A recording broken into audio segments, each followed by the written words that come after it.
Our next and final interview in the Mad Dash Unabashed series, NBA star Brian Grant shares his road to wellness and accepts an unlikely challenge.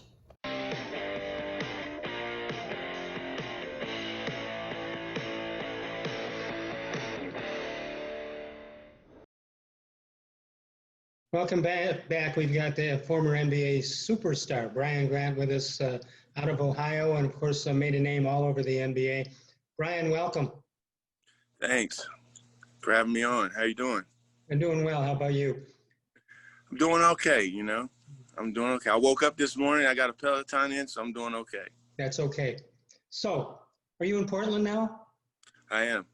Yeah, I've got some cousins in Portland. They think you're God. I can assure them that I'm not. I can show them all the scars, and they can watch me walk up and down steps. Well, we both got it. Tell me about, first of all, your diagnosis of Parkinson's disease, and then we'll go from there because you're so active in so many different causes. So let's start with the most recent, and that is Parkinson's. How were you diagnosed, or when were you diagnosed?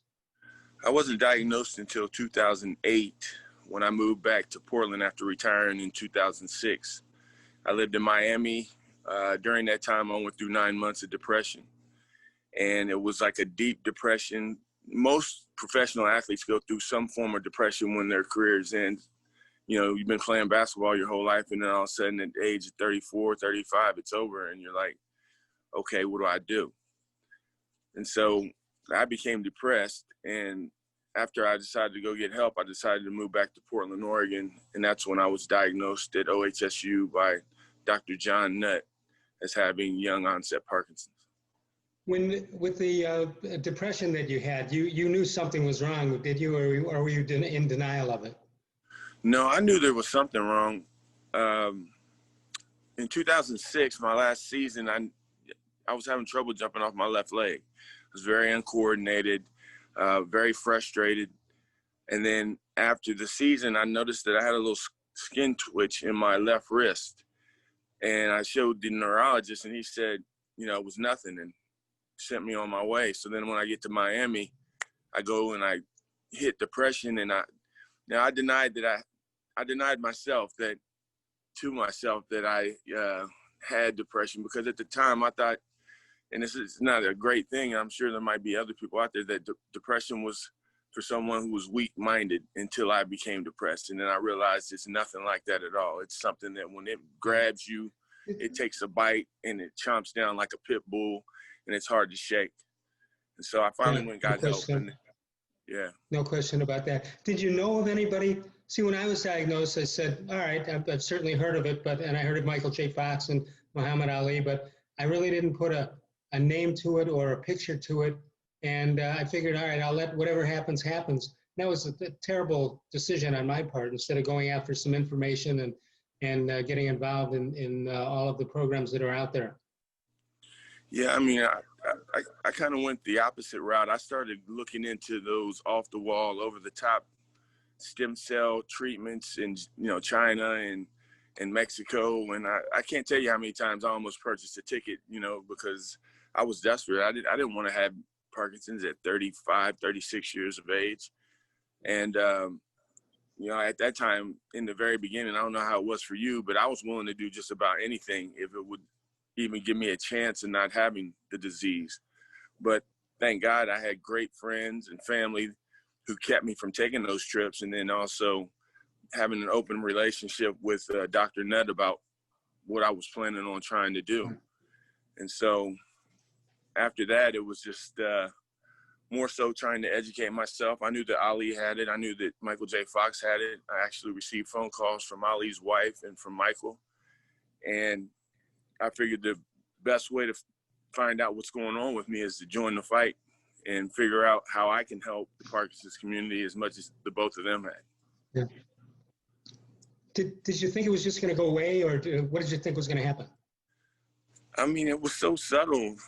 When I started some naturopathic healing methods, it was vitamin C, vitamin A, and all those things. And they were good. They were good at helping other things that may or may not have been going on in my body.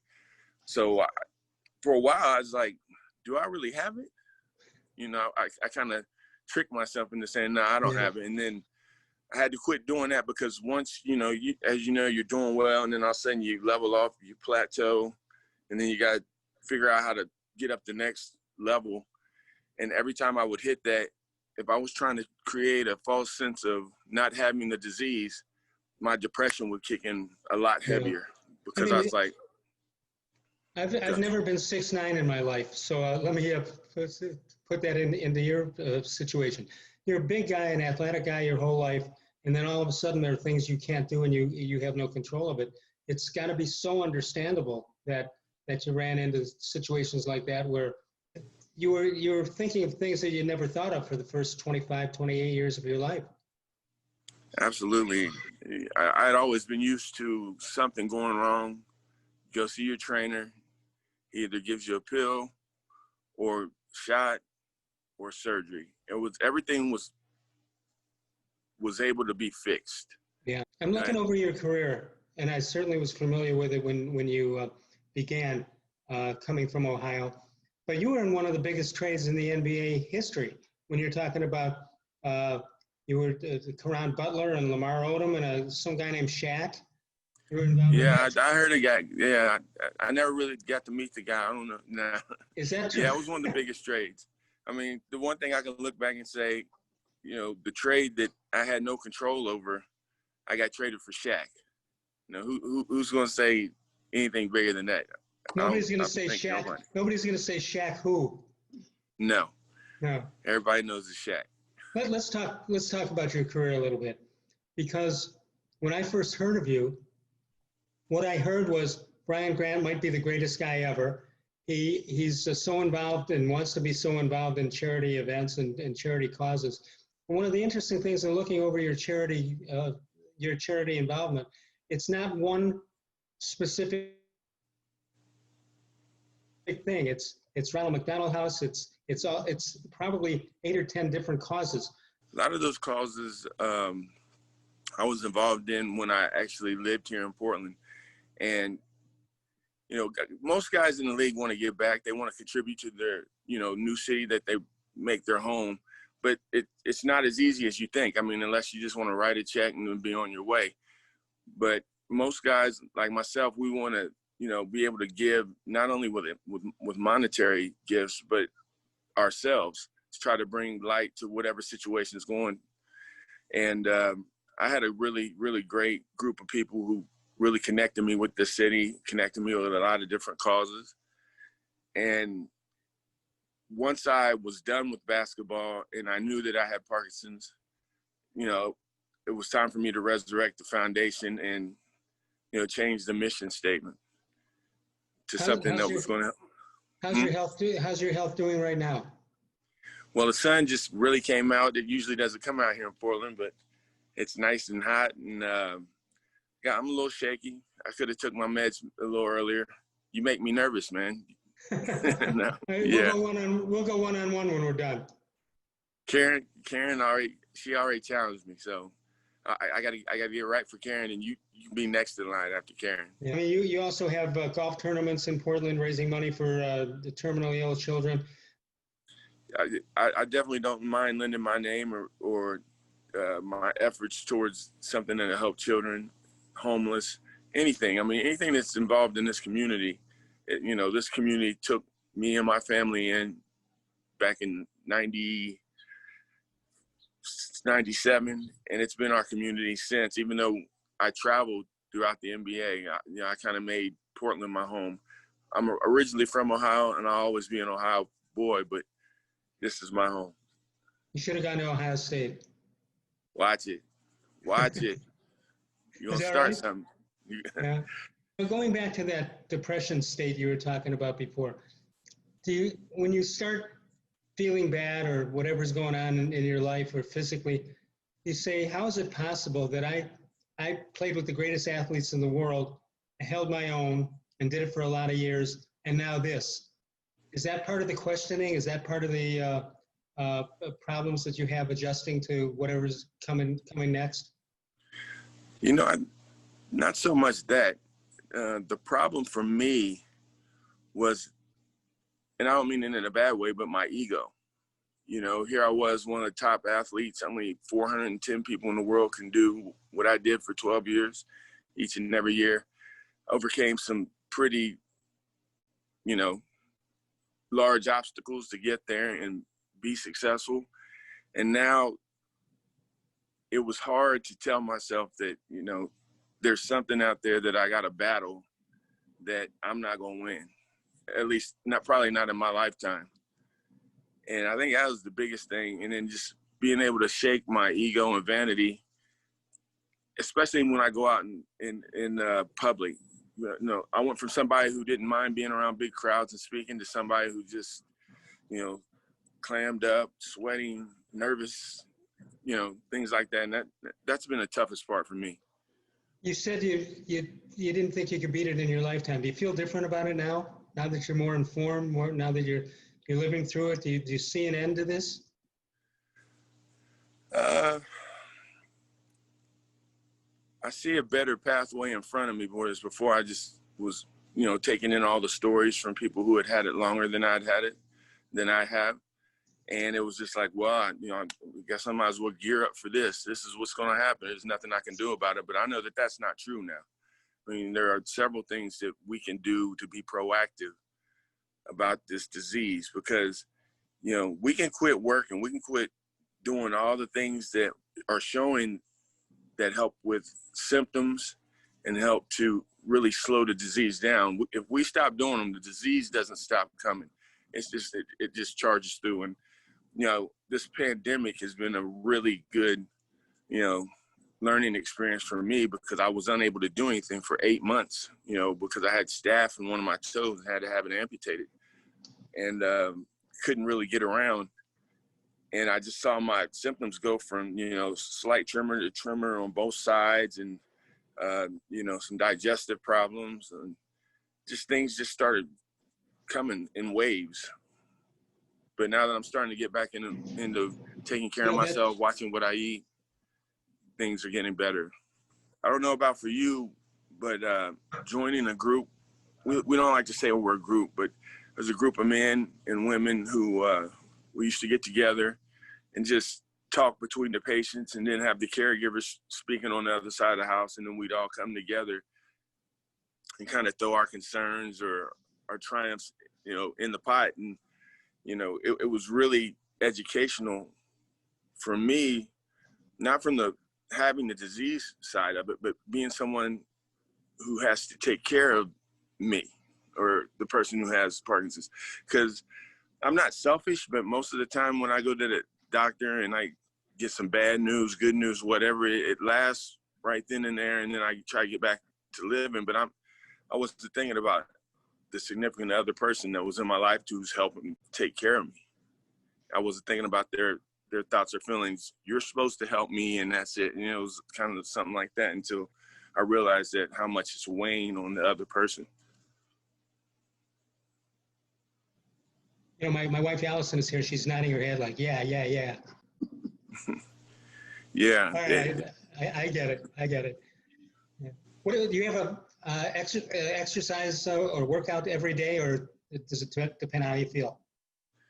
Kind of depends on how I feel. Here's my problem with exercising. I've been used to going so hard for so many years. I don't know how to go. So I don't know how to slow it down and realize that, Brian, you're 48 years old. You'll be 49 next March.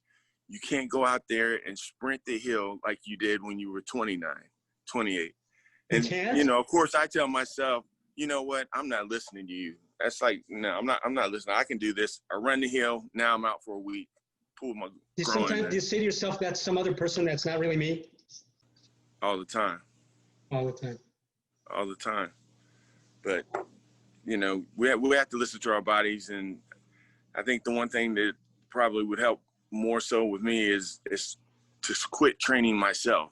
Have someone else train me because they can be like, I said it was enough. You know, what do you want to do? You want to pull your groin again? You want to twist your ankle? And I'll be like, all right.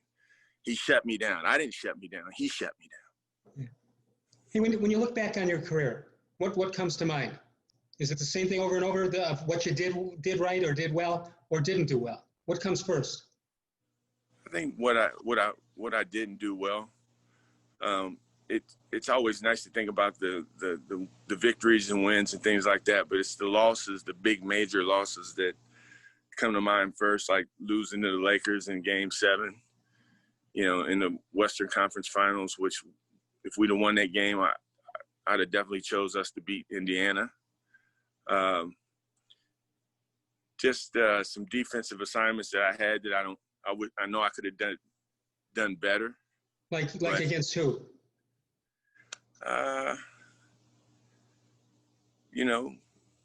Shaq. I like being the underdog. I like being that guy that people look at and say he's just gonna smash him. Oh my gosh! And then just come out like David and Goliath and bust up on some stuff. When you got there, when you got to the NBA, did you look around and say, "What the heck am I doing on the same floor as Shaq or Dwayne Wade or whoever?" Or did you try to portray that they had to think who they were going up against when they were going up against you? Was there a knowledge on their part of who you were and what you've had accomplished and what you continue to accomplish? Early on, no, I don't think there was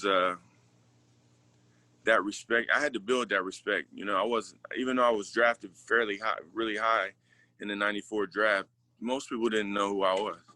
And they thought, oh my God, who is this guy they picked 2 and, man, what a waste or whatever. And I like that better than somebody saying, okay, we got to prepare for Brian, They just overlooked me. And so that was like fuel in my tank. Like, okay, you're overlooking me. You're the first one I'm coming after. I got to very late in the game, probably a year before I retired, play with a superstar guy who's not with us anymore, Kobe Bryant. And it was watching him for that year in LA. It made me say, man, I wish I knew you when I was a rookie. The way that you work, how hard you work. You're the first one at the gym, last one to go. Now I know why you're so great, because you work, you really, really work at it. And I worked hard, but he was over the top. But the results were there. So I was thankful to, see that in an all-star superstar like Kobe. But by that time, my right knee was gone, left knee was giving out, and I just had to bring it in limping. Hey, throw out a few names of coaches that you really got along with, thought was great. I know you were under Van Gundy, right? I was under Van Gundy my last year. Well, all 4 years in Miami. He was assistant 3 and the head coach on the 4th one. Gary St. Jean was my first coach. He's a really great guy. He took a chance on me, and I always appreciated that. Mike Dunleavy, I tell you what, he had one of the toughest jobs in the NBA. He had to coach a team full of talent. From 1 to 14, you had all starters. Everybody could start somewhere in the league, but there's only 5 positions and so many people he was going to put out there. So you had guys like Jermaine O'Neal, who became a superstar as soon as he left and went to another team. So Mike, do you forget things? I just said his name. Mike Dunleavy? Dunleavy, yeah. That's another thing we'll talk about is memory. He was a great coach. He was a great coach because he had to juggle the talent, but at the same time, he was a man in command of respect. And if you didn't respect him and it had to go there, it would go there, And then, of course, my mentor, my captain, Pat Riley, he's the ultimate to me. He is pure class, first class everything. He demands and expects everything that you've got to give, but he also gives as much as he can give. And it was just a great experience playing for him. Oh. What do you miss most about the game? A little bit the playing aspect of it, but more so than that, just the camaraderie, because you're on a team with guys and you're together for almost 8 months, 9 months. And whether you like them, you're not going to like everybody. No, you but you have stuck some, with them. yeah, and you got some guys, you just like, man, when the trip's over, you're like calling them up, hey, let's go bowling, you know. When most people are like, man, I don't want to see you no more until I have to see you. But I miss the camaraderie, the togetherness of guys, especially on teams like Portland and Phoenix, when I played on Phoenix. Who was the best bowler that you ever played with? The best what? Bowler. I can tell you it wasn't me. I would say probably Pat. I pretended to know what I was doing, but I'm just that guy that just slings it as hard as he can. And Yeah, right. Yeah. You got to hit something, I would Yeah. think. Hey, Brian, we really appreciate you taking some time. Anything that we need to know about going on in your life or in your foundations that we can help out here? Now we're just we're making it, getting an opportunity to make it through just like everybody else. And I would just say, just like, you know, I'm speaking on this this broadcast for my good friend Karen. Just we all need to help one another out, especially during this pandemic, because a lot of our organizations that have been formed who haven't really been on their feet long are finding it hard to stay afloat. So we need to continue to try to support them. I mean, we think about the Fox Foundation, they're going to be okay. Okay, You know? Brian, thanks so much. Continued luck to you. Stay safe, stay healthy, and we'll see you down the road a little bit. Thanks. Nice talking with you. Nice talking with you.